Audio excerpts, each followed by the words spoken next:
السلام علیکم ورحمۃ اللہ وبرکاتہ۔ الحمدللہ وکفی وسلام علی عبادہ الذین اصطفی، اما بعد، اعوذ باللہ من الشیطان الرجیم، بسم اللہ الرحمن الرحیم۔ لقد کان لکم فی رسول اللہ اسوۃ حسنہ، رب اشرح لی صدری ویسر لی امری واحلل عقدۃ من لسانی یفقہوا قولی۔ قابل احترام سامعین، اسلام نے ہم کو جو دین دیا ہے، اس دین میں ادنا سی تبدیلی، اس میں نقص اور اس میں کمی یا اس میں زیادتی کرنے کی کوئی گنجائش نہیں ہے، اس لیے کہ یہ دین اللہ کے رسول صلی اللہ علیہ وسلم کے زندگی کے ساتھ مکمل ہو چکا تھا۔ لیکن عہد نبوی سے جیسے جیسے دوری بڑھتی گئی، ویسے ویسے سنت کی جگہ بہت ساری بدعتوں نے رواج پا لیا اور کئی سارے اعمال امت مسلمہ کی اکثریت انجام دینے لگی نیکی سمجھ کر کے، حالانکہ وہ اللہ کے رسول صلی اللہ علیہ وسلم کے فرامین، آپ کے اعمال سے قطعی طور سے ثابت نہیں ہے۔ انہی میں سے تدفین کے بھی مسائل ہیں یا جنازے کے بھی مسائل ہیں، جس میں بہت ساری بدعتیں شامل ہو گئی، جس کو لوگ دین سمجھ کر کے، سنت سمجھ کر کے انجام دیتے ہیں، حالانکہ اس کا سنت سے، دین سے کوئی واسطہ نہیں ہے۔ ہم جانتے ہیں کہ جب کسی کی موت ہو جاتی ہے تو اس کو نہلانا، دھلانا، کفن دینا اور کاندھے پر سوار کر کے قبرستان پہنچانا، یہ اسلام کی تعلیم ہے۔ اسی طرح سے قبر کھودی جاتی ہے اور اس میں میت کو دفن کیا جاتا ہے۔ قبر کی جو شکل ہے وہ دو قسم کی اللہ کے رسول صلی اللہ علیہ وسلم کے زمانے میں بھی پائی جاتی تھی اور آج کے زمانے میں بھی ہے، کہ قبریں دو قسم کی بنتی تھیں۔ ایک تو بغلی قبر بنتی تھی اور ایک سادہ قبر بنتی تھی۔ بغلی قبر یہ ہے کہ قبلے کے جانب کی جو دیوار ہوتی ہے وہ اندر سے تھوڑا سا کھوکھلا کر کے اور میت کو اس میں رکھتے ہیں، اس کو لحد کہا جاتا ہے۔ مدینے میں عمومی طور سے زیادہ تر جو دفن کیے جاتے تھے وہ لحد ہی میں دفن کیے جاتے تھے، لیکن بعض مقام کی مٹی جو ہے وہ کمزور ہوتی ہے، اگر لحد بنایا جائے تو مٹی گرنے کا ڈر ہوتا ہے۔ اگر مٹی اچھی ہے تو مسنون یہی ہے کہ لحد بنا کر کے رکھا جائے۔ جو پچھم کی دیوار ہوتی ہے، قبلے کی طرف والی دیوار، اس میں جگہ بنائی جاتی کہ آدمی جو ہے اس میں سما جائے کھودنے کے بعد گہرائی میں بالکل، اور پھر اس کے بعد وہاں اینٹ کر وغیرہ لگا دیا جاتا ہے، وہ لحد ہوتا ہے۔ اللہ کے رسول صلی اللہ علیہ وسلم کو بھی جس قبر میں رکھا گیا وہ لحد ہی تھا۔ حضرت سعد بن ابی وقاص رضی اللہ تعالیٰ عنہ جب ان کے وفات کا وقت آیا تو انہوں نے اپنے بچوں کو وصیت کی اور کہا کہ الحدوا لی لحدن، جب بھی میرے لیے قبر بنانا تو لحد والی یعنی بغلی قبر بنانا، کما صنع برسول اللہ صلی اللہ علیہ وسلم، جیسا کہ اللہ کے رسول صلی اللہ علیہ وسلم کی قبر بنائی گئی تھی۔ تو اس سے پتہ یہ چلتا ہے کہ اللہ کے رسول صلی اللہ علیہ وسلم کو جس قبر میں دفن کیا گیا وہ بغلی قبر تھی، یعنی بالکل گہرائی پہ کھود لیا جائے اور بغل میں بالکل نچلے حصے میں تہ میں کنارے سے اور جو ہے دیوار کو کاٹ کر کے اور وہاں پہ پھر میت کو رکھا جائے۔ اور اسی طرح سے جو آج جو شکل ہے قبر کی وہ بھی جائز ہے۔ تو دونوں قسم کی قبریں بنتی ہیں۔ اسی طرح سے قبر جو ہے وہ کشادہ ہونی چاہیے، بہت زیادہ تنگ نہ ہو، گہرا ہونا چاہیے تاکہ جانور وغیرہ نقصان نہ پہنچا سکیں۔ اسی طرح سے قبر پختہ نہیں ہونا چاہیے، پکی قبریں نہیں بننی چاہیے، اس لیے کہ اللہ کے رسول صلی اللہ علیہ وسلم نے اس سے منع کیا ہے۔ نہا رسول اللہ صلی اللہ علیہ وسلم ان یجسس القبر او ان یقعد علیہ وان یبنى علیہ۔ اللہ کے رسول صلی اللہ علیہ وسلم نے قبر کو پختہ بنانے، قبر پر مجاور بن کر کے بیٹھنے اور کسی قسم کی عمارت تعمیر کرنے سے منع کیا ہے۔ تینوں چیزوں سے منع کیا گیا ہے۔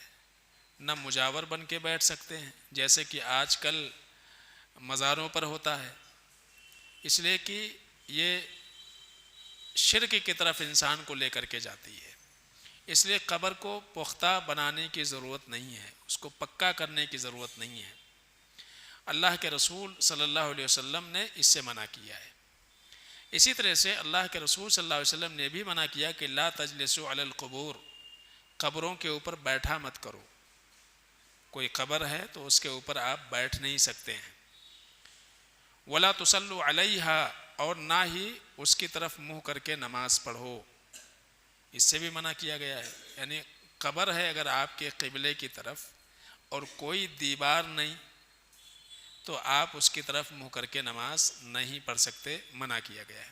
اسی طرح سے قبر جب بنائی جاتی ہے تو وہ کوہان نما ہونی چاہیے، وہ جو ہے قبر کوہان نما بننی چاہیے، یہ اللہ کے رسول صلی اللہ علیہ وسلم نے بیان کیا ہے۔ سفیان رضی اللہ تعالیٰ عنہ کہتے ہیں انہ راء قبر النبی مسنما، کہ میں نے اللہ کے نبی صلی اللہ علیہ وسلم کے قبر کو دیکھا تو وہ کوہان نما تھا، یعنی ایسا ڈھلان جو رہے، اس طرح کی چوکور نہیں، مٹی جو ڈالی جائے وہ بالکل کوہان نما ہونی چاہیے۔ اور اس کے بعد قبر کی اونچائی بھی بہت زیادہ نہیں ہونی چاہیے، ایک بالشت کے برابر، زمین سے ایک بالشت کے برابر ہی اونچی قبر کر سکتے ہیں۔ یہ کیوں؟ اس لیے ایسا ہے کہ بارش ہو گئی یا اور کوئی وجہ ہوئی تو مٹی اگر بیٹھے بھی تو کیا ہو، برابر ہو جائے، ورنہ اگر آپ برابر ہی رکھیں گے تو پھر وہ گہرا ہو جائے گا۔ تو اس لیے کم سے کم ایک بالشت آپ اونچا رکھیں تاکہ اگر بارش وغیرہ ہو تو زیادہ نہ بیٹھے وہ قبر۔ اسی طرح سے اللہ کے رسول صلی اللہ علیہ وسلم نے اپنے ایک صحابی سے کہا تھا ان لا تدع قبرا مشرفا الا سویتہ، کہ جاؤ اور جہاں دیکھو کہ قبر بہت اونچی بنائی گئی ہے تو اس کو ذرا برابر کر دو۔ تو قبر بہت اونچی بھی نہیں ہونا چاہیے۔ اسی طرح سے اللہ کے رسول صلی اللہ علیہ وسلم نے اس بات سے بھی منع کیا ہے کہ قبروں کے اوپر کتبات لگائے جائیں۔ آج کل کیا ہے، پتھر وغیرہ میں پیدا کب ہوئے اور موت کب ہوئی اور فلاں ابن فلاں ہیں، پورا جو ہے شجرہ لکھوا کر کے اور اس کو لگا دیا جاتا ہے۔ یاد رکھیے کہ شرک کی ابتدا یادگاروں سے ہوئی ہے۔ اگر غور کریں گے تو شرک کی ابتدا کہاں سے ہوئی؟ یادگاروں سے ہوئی ہے۔ شیطان نے جو کیا تھا، ابلیس نے شروع میں، وہ قوم نوح کو اگر وہ شرک کے اوپر لایا تو سبب کیا تھا؟ یہی یادگار، ہم تمہارے لیے ان کے مجسمے بنا دیں، ہم تمہارے لیے ان کی تصویریں بنا دیں، وہ یادگار کے طور پر تمہارے پاس محفوظ رہیں گے، اور اس طرح سے وہاں سے قبر پرستی شروع ہوئی۔ تو اس لیے ہر وہ عمل جو انسان کو شرک کی طرف لے کر کے جائے، اللہ کے رسول صلی اللہ علیہ وسلم نے اس سے منع کر دیا ہے۔ لہذا قبروں کے اوپر کتبے لگانا، چاہے وہ لکڑی پر لکھوا کر کے پینٹ کرا کے، پترے پر لکھوا کے پینٹ کرا کے، یا پتھر کے اوپر لکھوا کر کے پینٹ کرا کے آپ لگائیں، کوئی بھی طریقے سے جائز نہیں ہے۔ اللہ کے رسول صلی اللہ علیہ وسلم نے منع کیا، نہا رسول اللہ صلی اللہ علیہ وسلم ان یکتب علی القبر شیء، قبر پر کچھ بھی لکھنے سے اللہ کے رسول صلی اللہ علیہ وسلم نے منع کیا ہے۔ اسی طرح سے قبر کے اوپر بطور نشانی کے پتھر وغیرہ لگایا جا سکتا ہے۔ یہ کس لیے لگایا جاتا ہے؟ ایک تو یہ کہ بھئی قبر یہاں سے یہاں تک قبر ہے، لہذا کوئی اس کے اوپر انجانے میں چڑھ نہ جائے، اس لیے کہ چلنے سے منع کیا گیا ہے، تو کوئی چڑھ نہ جائے تو پتہ رہے کہ یہاں سے یہاں تک جو ہے یہ قبر ہے، اس لیے پتھر لگایا جاتا ہے۔ یہ ایک مقصد ہے، تاکہ بعد میں کھودنے والے کے لیے بھی آسانی رہے، اس کو معلوم رہے کہ یہاں سے یہاں تک تو قبر ہے، اور اس کے بعد جو خالی جگہ ہے وہاں سے وہ قبر کھودے دوسری۔ تو ایک نشانی کے طور پر پتھر وغیرہ لگا سکتے ہیں، لیکن بہت بڑا نہ لگائیں کہ پورا پول کھڑا کر دیں وہاں پہ، بس ایک نشانی رہے کہ جس سے معلوم رہے کہ یہاں سے یہاں تک، سرہانے سے لے کے پایتانے تک یہ پتہ رہے۔ خالی یہی ایک مقصد ہے جو پتھر وغیرہ ابھی لگایا جاتا ہے، تو اس سے منع نہیں کیا گیا ہے، بلکہ اللہ کے رسول صلی اللہ علیہ وسلم نے عثمان بن مظعون رضی اللہ تعالیٰ عنہ کی جب وفات ہوئی تو اللہ کے نبی صلی اللہ علیہ وسلم نے ان کے قبر پر علامت کے طور پر ایک پتھر نصب کیا تھا، تاکہ پہچانا جائے کہ یہاں سے یہاں تک قبر ہے۔ اسی طرح سے تدفین کے بعد قبر کے اوپر پانی چھڑکنا مستحب ہے، یہ کوئی واجب فرض چیز نہیں ہے، یاد رکھیے۔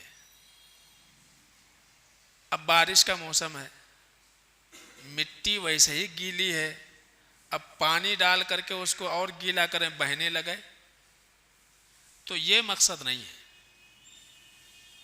کوئی یہ نہ سوچے کہ ڈالنا ہی چاہیے، مقصد یہ ہے کہ مٹی ہے وہ بیٹھ جائے، اڑے نہ، تو اس لیے پانی ڈال دیا جاتا ہے، تھوڑا سا پانی کا چھڑکاؤ کر دیا جاتا ہے تدفین کے بعد، تاکہ جو ہے مٹی وغیرہ نہ اڑے۔ اب وہ ریگستانی علاقے تھے تو ریت بیٹھ جائے، اس لیے جو ہے پانی کا چھڑکاؤ کر دیتے تھے۔ تو مٹی بیٹھانے کے خاطر یہ عمل کیا جا سکتا ہے، ورنہ کوئی ایسا نہ سمجھیں کہ اس سے کوئی نیکی ملنے والی ہے، پانی چھڑکنے سے نہ چھڑکنے سے کچھ فرق نہیں پڑنے والا۔ دوسرے اس میں ایسا خانہ بناتے ہیں بعض لوگ قبر کے اوپر، 2-3 خانے، وہ ہم کو سمجھ میں نہیں آئے کس لیے بناتے ہیں، تو ایسا کچھ نہیں بنانا چاہیے، یعنی دفن کے بعد مٹی پورا برابر کرنے کے بعد ایسا خانہ اس میں بنا دیتے ہیں، کس لیے معلوم نہیں، تو ایسا کچھ نہیں بنانا چاہیے۔ صرف کیا ہے، دفن کر دیے آپ، کوہان نما شکل ہو گئی، ایک بالشت ہو گئی، اس کے بعد جو ہے اگر عام دن ہے تو آپ مٹی بیٹھانے کے خاطر تھوڑا سا پانی کا چھڑکاؤ اس کے اوپر کر دیں۔ حضرت جابر رضی اللہ تعالیٰ عنہ کہتے ہیں کہ رشا قبر النبی صلی اللہ علیہ وسلم من قبل رأسہ حتی انتہا الی رجلیہ، کہ اللہ کے نبی صلی اللہ علیہ وسلم کے سر سے لے کر کے پاؤں تک کا قبر کا حصہ اس کے اوپر پانی کا چھڑکاؤ کیا گیا۔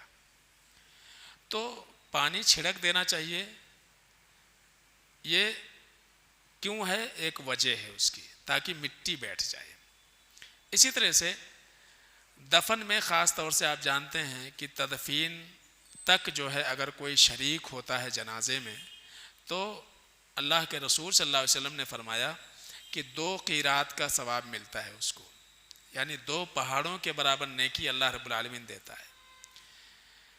قبر میں جب اتاریں تو اتارنے کا مسنون طریقہ یہ ہے کہ میت کو پایتانے کی طرف سے اتارا جائے، جیسے کہ یہ سر ہے، یہ پیر ہے،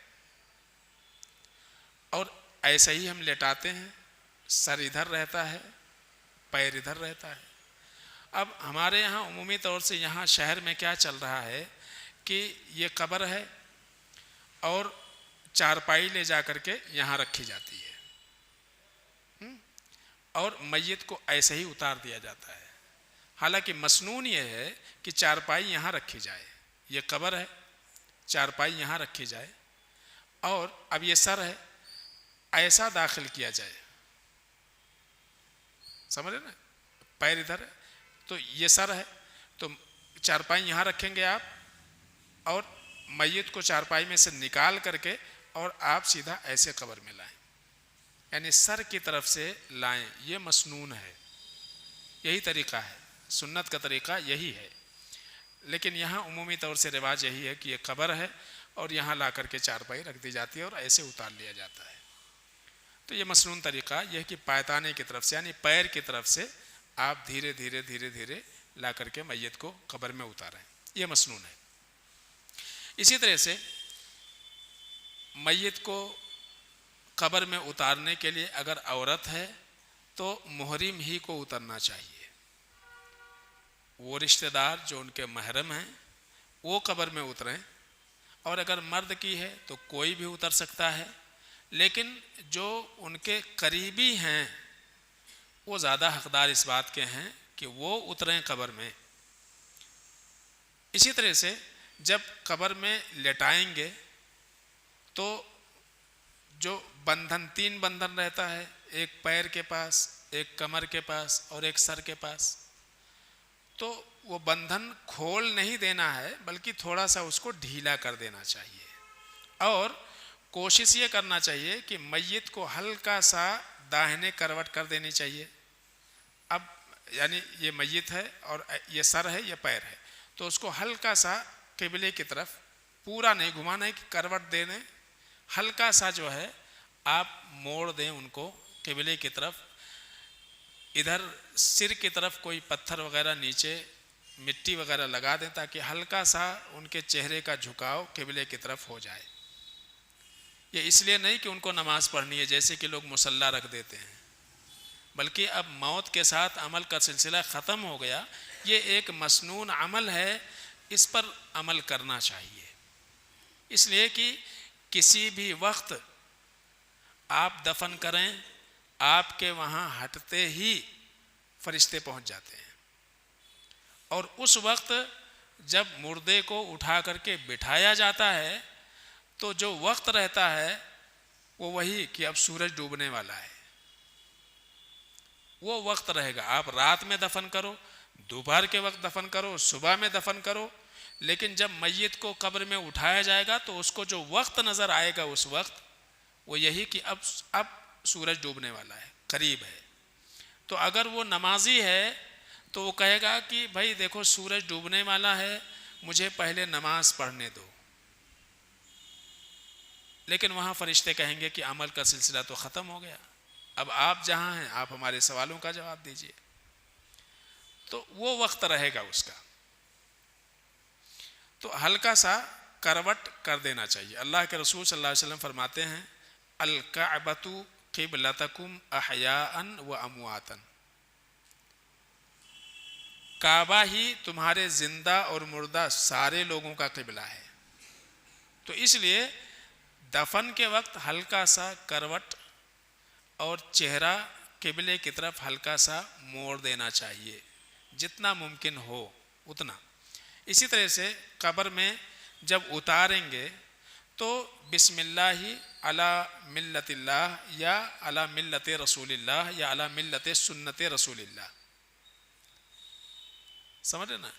یہ دعا پڑھنا مسنون ہے کہ ہم اللہ کے نام سے اور رسول اللہ صلی اللہ علیہ وسلم کے طریقے کے مطابق یا رسول اللہ صلی اللہ علیہ وسلم کے دین کے مطابق ہم اس مردے کو دفن کر رہے ہیں. یہ ایک اقرار ہے اس وقت ان لوگوں کے لیے جو میت کو قبر میں اتارتے ہیں. اللہ کے نام سے بسم اللہ علی ملت رسول اللہ یا بسم اللہ علی ملت سنت رسول اللہ، کہ اللہ کے رسول صلی اللہ علیہ وسلم کے طریقے پر ہم میت کو اتارتے ہیں. بعض لوگ کلمہ پڑھتے ہیں زور زور سے، کلمہ یا لا الہ الا اللہ یا کلمہ شہادت، یقیناً یہ ایک ذکر ہے، کرنا چاہیے، لیکن ان اوقات میں اس کا پڑھنا تو مسنون نہیں ہے. یا اسی طرح سے بعض لوگ جب میت کو اٹھاتے ہیں کندھے پر لے کر کے چلتے ہیں تو اس وقت کلمہ پڑھتے ہیں. وہاں مسلمان ہونے کی ضرورت نہیں ہے، کلمہ ایک ذکر ہے، لیکن اس موقع پر یہی ذکر کرنا یہ کہیں ثابت نہیں ہے. تو جب ہم یہ اقرار کرتے ہیں کہ اللہ کے نام سے اور اللہ کے رسول صلی اللہ علیہ وسلم کے سنت اور آپ کے طریقے پر ہم میت کو اتار رہے ہیں تو نہلانے سے لے کر کے اور تدفین تک اللہ کے رسول صلی اللہ علیہ وسلم کے طریقے کی پاسداری کرنی چاہیے، ورنہ کیا ہے، یہ دعویٰ ہی جھوٹا ہے۔ اور اس کے بعد قبر میں پانی چھڑکا جاتا ہے یا پاؤڈر وغیرہ ڈالا جاتا ہے اس لیے تاکہ کیڑے نہ لگیں۔ کیڑے تو لگنے والے ہیں، بعد میں مٹی تو کھانے والی ہے جسم کو، لیکن بر وقت جو ہے ایک مٹی ڈالی جاتی ہے، آپ دیکھتے ہوں گے، تو صرف یہ مقصد اس کا ہوتا ہے، سمجھ نا۔ یا پانی کا کبھی چھڑکاؤ کر دیتے ہیں، اگر مٹی جو ہے گر رہی ہے، جو ہے مٹی بہت زیادہ سوکھی ہے تو مٹی گرنا شروع ہوتی ہے دھیرے دھیرے، تو اس لیے پانی کا چھڑکاؤ اس وقت کر دیتے ہیں۔ تو بعض لوگ سوچتے ہیں کہ زمزم کا پانی ڈال دو تو اس سے میت کو فائدہ پہنچے گا، اس سے کچھ فائدہ نہیں پہنچنے والا ہے۔ اب اندر والے کو صرف اس کے عمل ہی فائدہ پہنچا سکتے ہیں، وہاں آپ کچھ بھی کر لو، اس کو احرام کے کپڑے میں لپیٹ کے ڈال دو، اس کو زمزم کے پانی سے نہلا دو، اس کو کوئی فائدہ نہیں پہنچنے والا ہے ان چیزوں سے۔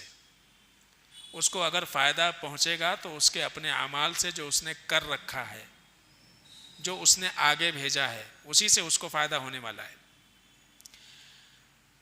اسی طرح سے میت کے سرہانے، کسی قسم کا قالین، تکیہ یا اس کے سینے کے اوپر شجرا، یہ سب رکھنا جائز نہیں ہے، سنت نہیں ہے۔ بہت ساری جگہوں پر باقاعدہ کفن کے ساتھ میں دفن کرتے وقت عہد نامہ رکھا جاتا ہے، جو کسی نہ کسی پیر کے ساتھ اس کا شجرا جوڑ کر کے رکھا جاتا ہے، اور یہ عقیدہ ہوتا ہے کہ جب منکر نکیر آئیں گے، شجرا دیکھیں گے تو پھر سوال و جواب نہیں کریں گے، واپس چلے جائیں گے۔ یہ ایک بدعقیدگی ہے، اس سے کچھ فرق نہیں پڑنے والا ہے، سوال ہر کسی سے ہونے والا ہے، جو بھی قبر میں جائے گا اس سے سوال ہونا ہی ہونا ہے، تو یہ بدعقیدگی ہے۔ تو کوئی بھی چیز اس کے ساتھ میں مصلی، جائے نماز یا اسی طرح سے کوئی قالین، کوئی تکیہ، کچھ بھی رکھنا درست نہیں ہے۔ آپ قرآن رکھ دیں، کوئی شجرا رکھ دیں، اس سے کوئی فائدہ نہیں ہونے والا ہے، یا کچھ اور چیزیں رکھ دیں۔ بعض جگہ پر تو اتنی جہالت ہے، منزل رکھ دیا جاتا ہے، ہاں۔ تو یہ ساری چیزیں جو ہے، یعنی جس نے زندگی میں اس کو قرآن بھی پڑھتے نہیں آتا، اس کو رکھ کے کیا فائدہ کیا ہے، جس نے زندگی میں کبھی پڑھا ہی نہیں۔ تو اس طرح کی جو ہے جہالت ہے عمومی طور سے۔ اسی طرح سے جب آپ دفن کر دیں، پانی وغیرہ کا چھڑکاؤ ہو جائے، تدفین مکمل ہو جائے، تو آپ مرنے والے کے حق میں دعا کر سکتے ہیں، ہاتھ اٹھا کے کریں، بغیر ہاتھ اٹھائے دعا کریں، کوئی حرج نہیں ہے۔ اللہ کے رسول صلی اللہ علیہ وسلم نے تدفین کے بعد کہا تھا، استغفروا لأخیکم فإنہ یسأل الآن، اپنے بھائی کے لیے استغفار کی دعا کرو، ثابت قدمی کی دعا کرو، اس لیے کہ اب اس سے سوال پوچھا جائے گا۔ تو ہم اپنے مرنے والے کے لیے، ان کے لیے بخشش کی دعا کریں، ان کے مغفرت کی دعا کریں، اور قبر کے سوالات میں ثابت قدمی کے لیے دعا کریں، یہ مسنون ہے۔ اب رہے گا کون ثابت قدم، وہ تو اللہ بہتر جانتا ہے، لیکن باہر والوں کی جو ذمہ داری ہے وہ یہ ہے کہ ان کے حق میں اس وقت دعا کرنا مسنون ہے، دعا کرنا چاہیے۔ لیکن وہاں قرآن پڑھنا، وہاں فاتحہ کرنا، اور وہیں پہ اعلان کرنا کہ فلاں دن فاتحہ ہوگا، یہ سب ثابت نہیں ہے۔ وہاں قرآن پڑھنے سے کوئی فائدہ نہیں ہے۔ اللہ کے رسول صلی اللہ علیہ وسلم نے ایک موقع پر کہا تھا کہ لا تجعلوا بیوتکم قبورا، اپنے گھروں کو قبرستان مت بناؤ۔ اس سے اہل علم نے یہ کہا کہ قبرستان بنانے کا مطلب یہ ہے کہ قبر پہ نہ تو سجدہ جا کے کرو اور نہ ہی قبر پہ قرآن پڑھو، اس لیے کہ قرآن کی تلاوت یا نماز یہ گھروں میں کی جاتی ہے، اور جس گھر میں نہ ہو وہ گھر کیا ہے، قبرستان ہے، یہ مراد ہے۔ تو اس کا برعکس مفہوم یہ نکلتا ہے کہ قبر کے اوپر قرآن نہیں پڑھنا ہے، میت کو جو چیز فائدہ پہنچائے گی وہ کیا ہے؟ ہماری دعائیں ہیں. ہم کو دعا کرنی چاہیے ان کے درجات کی بلندی کے لیے، قبر کے عذاب سے بچاؤ کے لیے، اور ان کے مغفرت کے لیے، ان کی بخشش کے لیے. آپ کو عربی آتی ہے، عربی میں دعا کرو.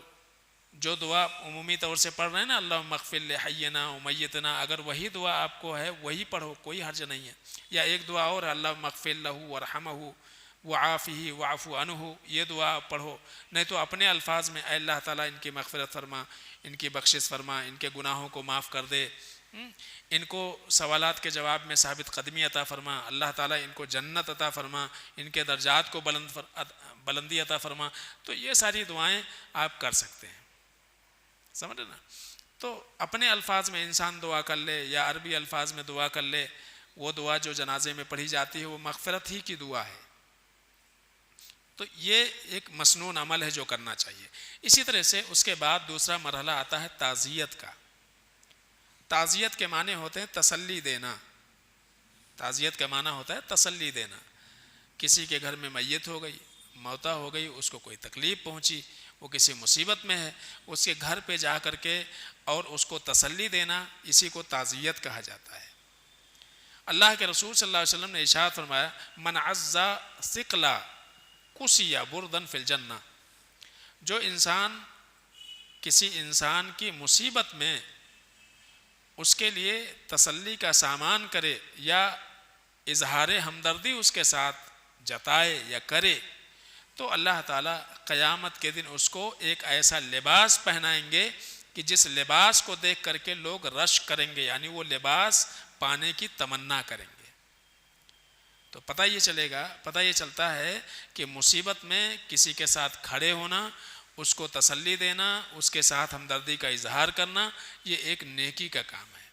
اسی کو تعزیت کہا جاتا ہے. اور تعزیت کا معنی یہ ہوتا ہے کہ آپ ایسے الفاظ میں ان کو تسلی دیں جن سے ان کا غم ہلکا ہو جائے، نہ یہ کہ مزید آپ ان کے غم کو بھڑکا دیں، انہیں اور رونے پہ مجبور کر دیں. یہ مقصود نہیں ہے. مقصود یہ ہے کہ آپ ان کو ایسے تسلی بھرے کلمات اور ایسے الفاظ جو ہے ان کے سامنے آپ کہیں جس سے ان کو تسلی ہو. اللہ کے رسول صلی اللہ علیہ وسلم نے اپنے نواسی کے وفات پر اپنی بیٹی کے لیے الفاظ کہے تھے، ان للہ ما اخذ ولہ ما اعطى وکل شیء عندہ باجل مسمى فلتصبر ولتحتسب. اپنی بیٹی سے کہا کہ بیٹی، تمہارے پاس جو کچھ ہے اور جو کچھ رہے گا یا جو کچھ تھا، سب کس کا ہے؟ اللہ کا ہے. ان للہ ما اخذ ولہ ما اعطى. جو کچھ اللہ نے ابھی تک لے لیا اور جو باقی ہے یا جو دے گا، وہ سب کیا ہے؟ سب اللہ کا ہے. اور یہ بات یاد رکھنا کہ وہ کل شیء عندہ باجل مسمى. تمہارے پاس جو بھی چیزیں نعمتوں کی شکل میں آئیں گی یا مصیبتوں کی شکل میں آئیں گی، ہر چیز کا وقت متعین ہے. مصیبت کا بھی وقت متعین ہے، نعمت کا بھی وقت متعین ہے. مصیبت اپنے وقت پہ ٹل جائے گی، نعمت اپنے وقت پہ چلی جائے گی. تو ہر چیز کا وقت متعین ہے. فلتصبر، جب نعمتیں چھن جائیں تو صبر کرو. ولتحتسب، اور اللہ تعالیٰ سے اس نعمت کے جانے پر اجر کی امید رکھو. یہ اللہ کے رسول صلی اللہ علیہ وسلم نے ان الفاظ میں اپنی بیٹی کو تسلی دی. تو یہ چیزیں ہوتی ہیں. تو تسلی بھرے کلمات آپ عربی میں پڑھ سکتے ہیں تو عربی میں پڑھ لیں، لیکن آپ عربی میں پڑھیں گے تو سامنے والے کو سمجھے گا کیا؟ تو یہ کوئی دعا نہیں ہے، سمجھ رہے نا، یہ کوئی دعا نہیں ہے، بلکہ یہ ہے کہ اللہ کے رسول صلی اللہ علیہ وسلم نے ان الفاظ میں ہمدردی کا اظہار کیا. تو آپ اپنے الفاظ میں کیا کریں؟ ہمدردی کا اظہار کریں. سامنے والا سمجھے آپ اتنی ساری بات بول جائیں گے، اس کو کچھ نہیں سمجھے گا تو کیا فائدہ ہوا؟ تو تعزیت کا معنی یہی ہوتا ہے کہ آپ ایسے الفاظ سامنے والے کے سامنے کہیں جس سے اس کا غم ہلکا ہو جائے، اس کی تکلیف کم ہو جائے. اسی طرح سے میں نے اس لیے کہا کہ یہ کوئی دعا نہیں ہے، اس لیے کہ اللہ کے رسول صلی اللہ علیہ وسلم نے مختلف موقع پر مختلف الفاظ استعمال کیے۔ ابو سلمہ رضی اللہ تعالیٰ عنہ جب ان کی وفات ہوئی، جب ان کے گھر پہ اللہ کے رسول صلی اللہ علیہ وسلم گئے تو ان کے گھر والوں کے سامنے کہا اللہم اغفر لأبی سلمہ، اے اللہ تعالیٰ ابو سلمہ کی بخشش فرما، اور ورفع درجتہ فی المہدیین، اے اللہ تعالیٰ ہدایت یافتہ لوگوں میں ان کے درجات بلند کر، وَاخْلُفْهُ فِي عَقَبِهِ فِي الْغَابِرِينَ، اے اللہ تعالیٰ جو باقی بچے لوگ ہیں ان کا تو وارث بن جا، وَاغْفِرْ لَنَا وَلَهُ یا رب العالمین، اے جہانوں کے رب ہماری اور ان کی بخشش فرما دے، وَافْسَحْ لَهُ فِي قَبْرِهِ وَنَوِّرْ لَهُ فِيهِ، اے اللہ تعالیٰ ان کے قبر کو کشادہ کر دے، اس میں روشنی کر دے۔ تو یہاں دیکھیے اللہ کے رسول صلی اللہ علیہ وسلم دعا کر رہے ہیں۔ تو جہاں جیسے مواقع ہوں وہ اعتبار سے آپ ان الفاظ میں بھی کسی اللہ تعالیٰ فلاں کی بخشش فرما، آپ کے والد صاحب کی بخشش فرما، آپ کے جو بھی جن کا انتقال ہوا ان کی اللہ بخشش فرما، ان کے قبر کو کشادہ کرے، ان کے درجات کو بلند کرے، آپ لوگوں کو صبر کی توفیق دے، ٹھیک ہے۔ تو اپنے الفاظ میں انسان جو ہے تسلی بھرے کلمات کہے۔ اسی طرح سے جب اللہ کے رسول صلی اللہ علیہ وسلم کے چچا جعفر کا انتقال ہوا تو اللہ کے رسول صلی اللہ علیہ وسلم نے اس وقت جو ہے جو تسلی بھرے الفاظ کہے اللہم اخلف لی جعفرا فی اہلہ، اے اللہ تعالیٰ جعفر کی جو اہل باقی ہیں، ان کے جو گھر والے باقی ہیں، اے اللہ تعالیٰ تو ان کا وارث بن جا، ان کا ولی بن جا، اور وبارک لعبداللہ فی صفقۃ یمینہ، اے اللہ تعالیٰ عبداللہ جو ان کے بیٹے ہیں اللہ تعالیٰ ان کی کمائی میں تو برکت ڈال دے۔ اس طرح کے الفاظ اللہ کے رسول صلی اللہ علیہ وسلم۔ تو حالات جیسے ہوں، مان لو والد صاحب چلے گئے، بچے بہت کمزور ہیں، چھوٹے ہیں، ابھی انہوں نے کام دھندا شروع کیا تھا، تو آپ جو ہے بچوں کے حق میں جو ہے آپ یہ دعا کریں، پریشان ہونے کی ضرورت نہیں، اللہ تعالیٰ آپ کو کمائی میں برکت دے گا، کوئی بات نہیں، ایک ہاتھ کم ہوا اور بھی اللہ تعالیٰ آپ کو مزید نعمتوں سے نوازے گا۔ تو جس طرح کے حالات ہوں اس طرح سے جو ہے دعا کرنا چاہیے اور تسلی بھرے کلمات سے تعزیت کرنا چاہیے۔ اسی طرح سے کھانا بھیجنا چاہیے، جس کے یہاں موتا ہو گئی ہے اس کے یہاں کھانا بھیجوانا مسنون ہے۔ اللہ کے رسول صلی اللہ علیہ وسلم نے کہا تھا اصنعوا لآل جعفر طعاما فقد اتاہم ما یشغلهم، ان کو مصیبت پہنچی ہے جس مصیبت کی وجہ سے وہ مصروف ہو گئے، لہذا ان کے لیے کھانا بھیجواؤ۔ تو کھانا بھیجوانا چاہیے۔ اب ایسا نہیں ہے کہ جس گھر میں موتا ہو گئی اس گھر میں چولہا نہیں جل سکتا، وہاں گوشت نہیں کھایا جا سکتا، ایسا بات لوگ سمجھتے ہیں۔ مان لو اتفاق سے ناشتے کے وقت کسی نے کچھ نہیں بھجوایا تو اب کیا کریں؟ وہ کسی کے کھانے آنے کا انتظار کریں کہ بیچارے بھوکے رہیں تب تک؟ تو ایسی کوئی ممانعت شریعت میں نہیں ہے کہ گھر والے کھانا نہیں بنا سکتے، لیکن دیگر لوگوں کو یہ تلقین ہے کہ انہیں چولہا چوکے سے ذرا 2-3 دن تک تو آزاد کر دو۔ یہ ایک تعلیم ہے کہ اب ان کو ایک غم ہے، ایک ٹینشن ہے، ان کو ایک فکر ہے اس تعلق سے، تو دوسروں کی ذمہ داری یہ بنتی ہے کہ وہاں اب جو ہے وہ اپنے تعلقات کا اظہار ضرور کریں۔ تو یہ ایک تعلیم ہے اللہ کے رسول صلی اللہ علیہ وسلم کی جانب سے۔ ایسا نہیں ہے کہ جس کے گھر میں میت ہو گئی وہاں گوشت نہیں پک سکتا، وہاں گوشت نہیں کھایا جا سکتا، ایسا کچھ بھی نہیں ہے۔ جو بھی جس کو جو توفیق ہو بھیجوائے، یہ ہونی چاہیے ذمہ داری۔ اسی طرح سے یعنی عمومی طور سے جب لوگ تعزیت کے لیے جاتے ہیں، تسلی کے لیے جاتے ہیں، تو 2-3 دن تک، 4 دن تک، یا جب بھی کبھی اپنے جانے والے کی یاد آتی ہے تو رونا، خاموشی کے ساتھ آنسو بہانا، یہ معیوب چیز نہیں ہے۔ بھائی دل ہے، کسی کا نرم ہوتا ہے، کسی کو جلدی صبر آ جاتا ہے، کسی کو دیر میں صبر آتا ہے، تو خاموشی کے ساتھ رونا یا آنسو بہانا یہ جائز ہے،